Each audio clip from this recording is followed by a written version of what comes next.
So, I'm 28 years old and married to my wife, Haley, who's also 28. We've been married for a few years now, and a couple of months back, we welcomed our first baby boy into the world.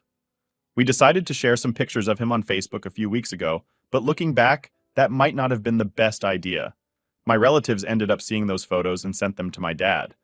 My dad and I haven't talked in almost 10 years, ever since he decided not to help me with my college tuition, while he completely covered my cousin's tuition without him even asking for it. I always knew my dad liked to support his brother, but paying for my cousin's college felt like he was taking things way too far.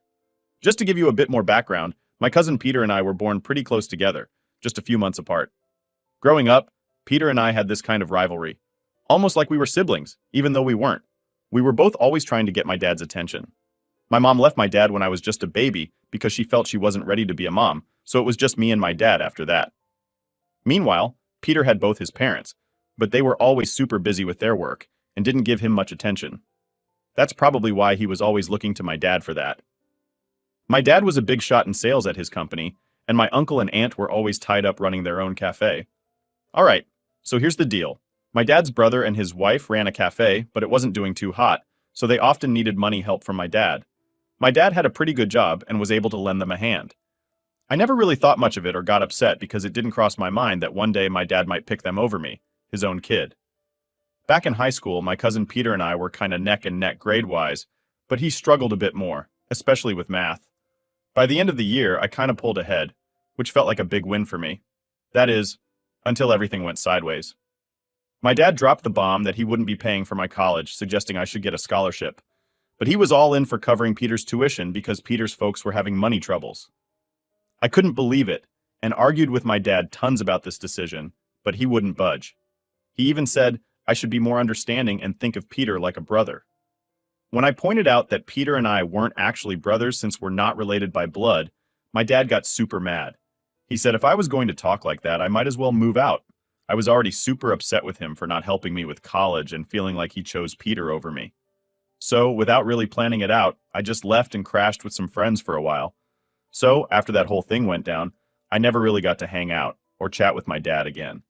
He did try to hit me up a few times, wanting me to move back home and all, but he never once mentioned helping me out with college funds. I gave it my best shot to snag a student loan or something along those lines, but it was like hitting a brick wall because I was on my own, with no grown-ups in my corner to back me up. That led to me having to bail on college just a couple of days in because my pockets were pretty much empty. Finding a job was next on my list, but man, it felt like every job out there either paid peanuts or expected you to have no life outside of work, which meant bye-bye class time. It was a super messed up spot to be in. But I didn't just sit around feeling sorry for myself. I managed to land this temporary gig at a company, even though it wasn't paying much. I had to grind like crazy there because I had bills piling up, rent, groceries, you name it. Doing all this solo was no walk in the park.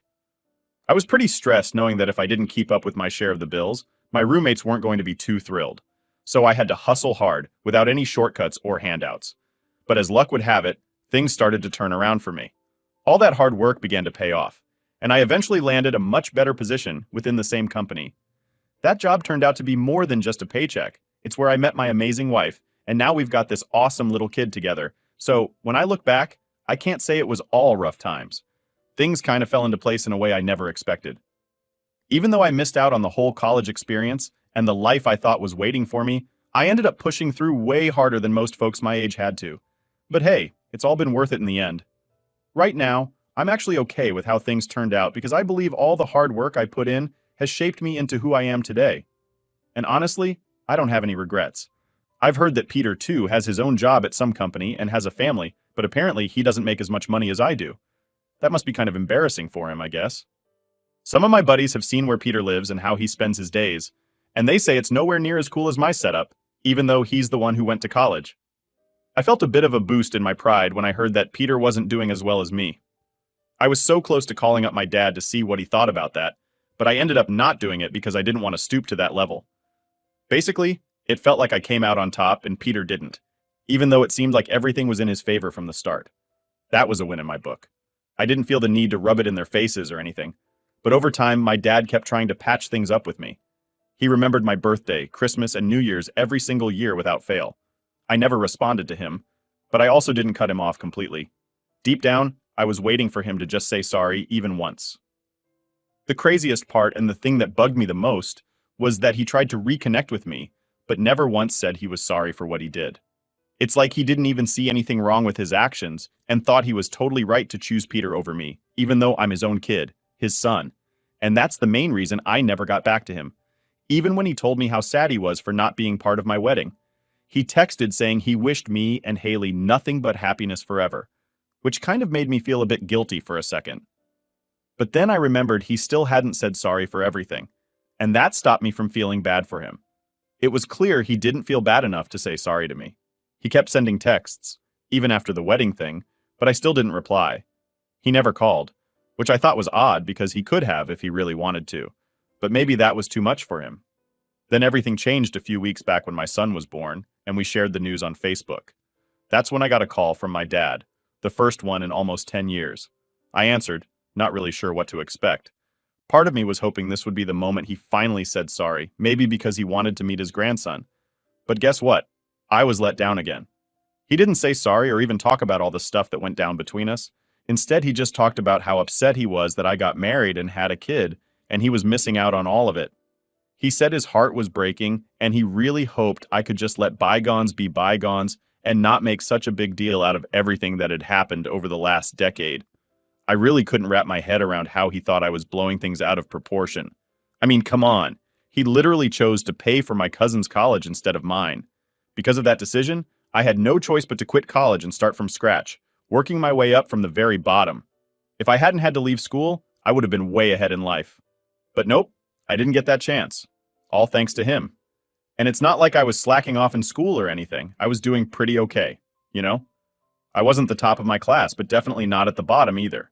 I wasn't good enough to get a scholarship, but certainly not so bad that he should just toss me aside for Peter.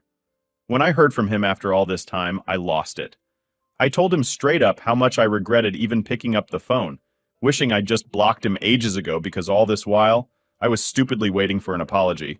But that apology? Yeah, it was never going to happen. I finally got that. For someone to say sorry, they actually have to feel sorry first. And it was clear as day he didn't feel a shred of regret. He even tried to argue with me about it, calling me unfair. Can you believe that? Coming from him, who doesn't even seem to grasp the basic idea of fairness. In a moment of total anger, I blurted out that maybe I was actually his second son, and that Peter must be his first, considering how differently he treated us. And oh boy, did I push the boundaries there. I hinted that maybe there was something sketchy going on behind the scenes, like an affair between him and my aunt, which could explain why Peter was born. That might have been pushing the accusation a bit too far, but it just slipped out in the heat of the moment, fueled by all the unfairness I felt from his favoritism. After I told my dad to go chat with his other son and not to waste my time anymore, I just hung up on him. Looking back, I think I might have messed up because the next thing I knew, it wasn't my dad reaching out, but my aunt. She sent me a text saying what I had said was way out of line. She was upset because she felt I dragged her into this mess on purpose just to get back at my dad. She mentioned that my words had hurt not just one but 3 people, and they all thought I owed them an apology for crossing a line. I haven't texted back yet, mostly because I'm not sure what to even say. To be honest, I don't get why my dad had to go and spill the beans about our private chat to everyone. It was just between me and him, and I didn't want anyone else to get mixed up in this. I said those things in the heat of the moment, aiming them at him, not intending to hurt anyone else. I really don't care much about how my dad or uncle feel about this, but I do feel bad about upsetting my aunt. She's always been fair to both Peter and me, never picking sides or comparing us, even though Peter is her kid. She could have easily played favorites like the rest, but she didn't. She's genuinely nice, and I feel terrible for making her feel bad. Dragging her and Peter into this mess, especially with that comment about Peter being my dad's son, was out of line. I talked it over with my wife, and she didn't take sides, but did mention that what I said was pretty harsh, especially since my aunt was always kind to me. I'm thinking I should probably say sorry, but part of me still feels like this whole mess is more on my dad for blabbing, not on me. So does that make me the bad guy for saying what I did about my cousin being my dad's other son? Update 1. So after about a week of just staring at my aunt's text and not knowing what to say, I finally hit her back with a message. And yep, I said I was sorry for what I blurted out. I tried to explain that my dad's actions really got to me, and in the heat of the moment, I just said something without thinking. I didn't mean to drag her or my uncle into this mess. I told her straight up that I was mad, but I never wanted to make her feel bad. Also, I was kind of surprised that my dad decided to spill the beans about our private chat. I was low-key hoping my dad would catch the hint that I was also a bit upset with him for stirring things up, even if I didn't spell it out for him. I figured my aunt would pass my message along to my uncle and dad. If my dad was paying attention, he'd get that this was my way of saying sorry to her, but not so much to him. Haley thought it was a smart move, apologizing to my aunt but not really to my dad. And honestly, my dad hasn't earned an apology, not with all the stuff he's done. He can try to play it down all he wants, but it doesn't change a thing. Choosing Peter over me, making me quit college, and not once feeling bad about it, yeah, that doesn't sit right with me. So, no apologies for him. As for my uncle, we never really clicked. Even back when I was living with my dad, we weren't close. My aunt was the only one who treated me decently. My uncle. He was all about comparing me and Peter and, like my dad, wasn't there when it mattered. So, let them feel whatever they want. I've said sorry to the one person who deserved it from me. And that's where I draw the line. If she's cool with my apology, great. If not, I'm still okay because I've done my part. It's up to her now to take it or leave it. Update 2. So after what felt like forever, or, 3 whole days, my aunt finally decides to text me back. By then, I was pretty much thinking she'd decided to ghost me or something, but nah, she gets back to me saying she's all right with my apology, which was a relief. But then she throws in this curveball. Apparently, her husband and my dad are still waiting on the edge of their seats for their own apologies because they felt I had dissed them too. Let me be super clear about this. There's no way I'm dishing out apologies like free candy, especially not to them. It's like they've never really been there for me or cared about what I felt. So why should I bother about their feelings now? The only reason I even thought about apologizing to my aunt was because she wasn't like them. She was actually nice to me back when I was a kid. The rest of them? They might as well have been on a different planet for all the warmth they showed me. Plus, my dad always preached about not saying sorry unless you really truly mean it. So guess what? I'm taking his advice to heart. No fake apologies from me because I'm just not feeling it. My aunt seemed a bit peeved at that and tried to lecture me about not caring about other people's feelings, like I'm supposed to just suck it up and play nice. But here's the deal. I couldn't care less if they're upset with me. I spelled it out for her one more time. I'm not about to lose any sleep over this. Right now, my world revolves around my wife and my son, and that's about it. Everyone else? They can go have a pity party without me. I noticed my aunt was ready to keep the text war going, and honestly, I wasn't here for it. So I hit that block button. Haley's hoping we can put this drama to bed, and man, I'm right there with her. But something tells me they're not going to let this go quietly. They seem way too keen on turning this into a whole saga. Update 3. Alright, so here's the scoop. I totally called it. And I can't decide if I'm more like, yay, go me, or just plain annoyed. Peter took it upon himself to throw a bit of a tantrum online, splashing our dirty laundry all over his Facebook. He went all dramatic, claiming I was throwing shade at his folks just because I was jelly of him being the favorite child in my dad's eyes. Honestly, why he thought this was some earth-shattering news to everyone is beyond me. It's not like I've been playing my feelings close to the chest. I've been pretty much an open book about how unfair the whole favoritism thing felt. And let's be real, our so-called rivalry wasn't exactly breaking news to our circle of friends. So Peter trying to make a scene on Facebook was, in my eyes, a whole lot of nothing. He even had the audacity to demand an apology from me, not just to his mom, but also to his dad and mine. I mean, talk about making a mountain out of a molehill, right? I almost let my fingers do the talking and crafted a juicy reply to spill the tea for everyone. But then I took a breath, hit the backspace, and let it all go. I decided not to add fuel to their drama fire because deep down, I knew this was exactly what they were hoping for. They wanted me to dive into the mess, throw some words around, and then watch as they twisted it to make me the bad guy in the saga, even though it was my dad who lit the fuse in the first place. So by choosing to zip it, I effectively put a lid on their drama pot. Haley, being the voice of reason as always, thought I was making the smart move. Jumping into that hot mess wasn't going to do me any favors. I've already extended my olive branch where it mattered, and I've done my part. If they're keen on keeping up their woe is us performance, they can have at it. I'm stepping out of the ring. That's why I hit the block button on Peter. Since our friend circles don't really overlap, it's not like his rants are going to change what the people who truly know me think. They've got the full story. And at the end of the day, that's the bit that counts the most to me. I mean, who needs that kind of drama, right? Better to keep it cool and move on with those who get the real picture. Update 4. Looks like my plan to just ignore Peter's drama-filled post paid off. He actually took it down. Seems like him seeing my buddies, who know the real scoop, threatening to spill my side of the story in the comments, got under his skin. They basically told him to nix the post or face the music with some truth bombs that wouldn't make him or our family look too shiny. Peter must have felt the pressure because he wanted to keep up this perfect image that he, my dad, and my aunt have been trying to show off, all at my expense. So, yup, he ditched the post. But get this, he then slid into all my friends' DMs, trying to warn them they were backing the wrong horse, saying they'd be on the wrong side of history. I mean, come on, as if our little family spat is going to be remembered for ages. That's just him being way too extra. I can't help but feel a bit secondhand embarrassment for him. And honestly, it's kind of cringy that I'm even related to them. They're all acting a level of crazy that's off the charts. But hey, I'm just relieved he stopped spreading our family drama for the whole world to see. If he kept that post up without me biting back, it would have been super awkward. I'm really just crossing my fingers and hoping this is the end of it. I've got zero interest in reopening communication with them or finding out about the next ridiculous thing they decide to do. Like I've been saying, all I want is to chill with my wife and son. I'm so not here for any more of their drama. Update 5. Alright, so it's been nearly a month since I last filled you guys in on what's been happening. First off, I just gotta say a huge thank you for all the support and kind words you've all sent my way. Haley and I seriously appreciate it. It's kind of amazing to know there are folks out there, people we've never even met, who are cheering us on. It really means a lot, and I'm super glad I decided to share what was going on with me here when I was all tangled up in trying to figure things out. So, what's new, you ask? Well, out of the blue, I got an email from my uncle a few days back, and let me tell you, it was a total curveball. I was pretty taken aback that he decided to reach out, especially since things were pretty frosty between us last time we talked. I was this close to just ignoring the email, but Haley was like, maybe you should check it out. If they're getting in touch after all this time, it could be something big. She had a point, so I went ahead and opened it.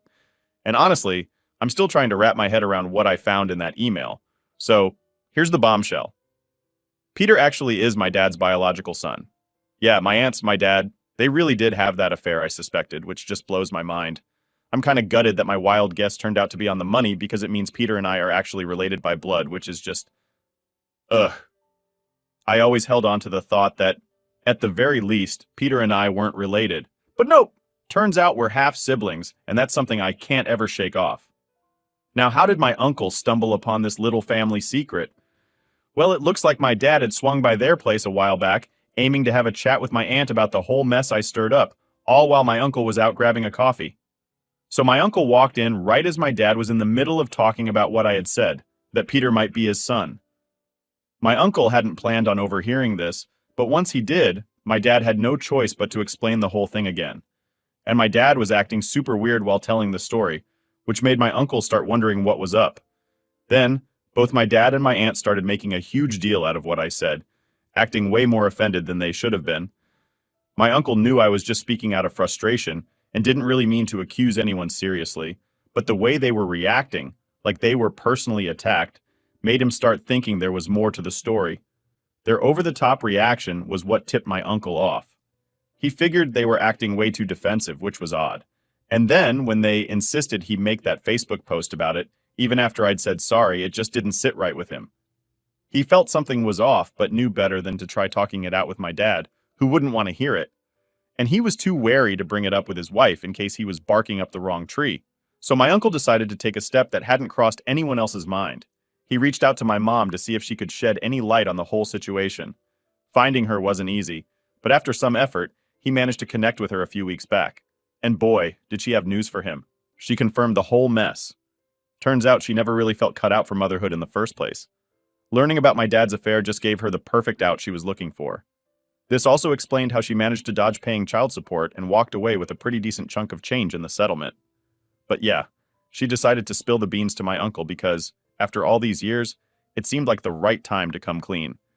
My uncle filled me in on all of this through a pretty snarky email where he sort of thanked me for being a pain because that's what led him to uncover his wife's affair. Now they're headed for a divorce. My dad's not talking to either of them anymore, and Peter's decided to cut ties with the whole lot of us. And then, in a kind of bitter way, my uncle said he hopes I'm happy now. And you know what? I actually am. For the first time in a long while, I feel like a huge weight has been lifted off my shoulders.